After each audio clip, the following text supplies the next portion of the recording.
set of all points in a plane that are equidistant from a fixed point are known as circle.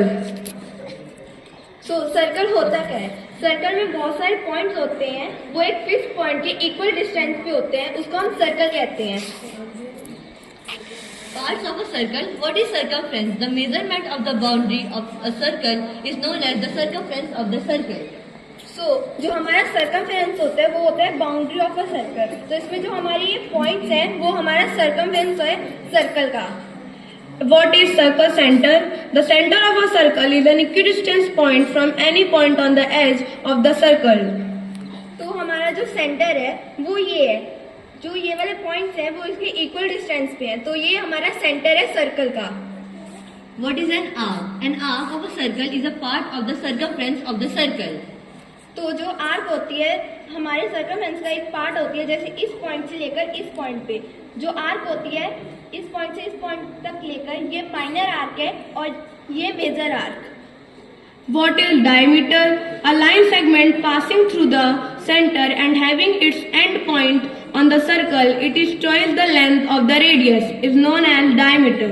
तो diameter क्या होता है? Diameter होता है जब हम सर्कमफेरेंस पे किसी दो पॉइंट्स को ज्वाइन करते हैं और वो सेंटर से लाइन सेगमेंट पास होता है, उसको हम डायमीटर कहते हैं. What is chord? A line segment whose end point lie on the circle. The longest chord is the diameter. तो जो हमारी कॉर्ड होती है जब हम दो पॉइंट्स को ज्वाइन करते हैं सर्कमफेरेंस पे, वो कॉर्ड होती है.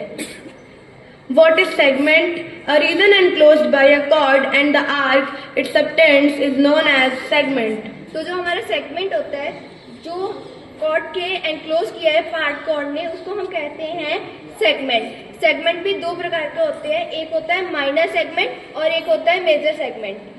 What is radius? The distance from the center to any point on the circumference of the circle is known as radius. तो जो रेडियस होती है जब हम सेंटर से किसी भी पॉइंट सर्कमफेरेंस पे किसी भी पॉइंट को ज्वाइन करते हैं तो वो रेडियस होती है. And last, what is sector? A region enclosed by two radii and the arc joining their end point is called sector. तो जब हम किसी दो रेडियस को सेंटर से ज्वाइन करते हैं तो जो उसके अंदर रीजन होते हैं उसको हम कहते हैं सेक्टर. सेक्टर में दो प्रकार का होता है, एक माइनर सेक्टर और एक मेजर सेक्टर. Thank you.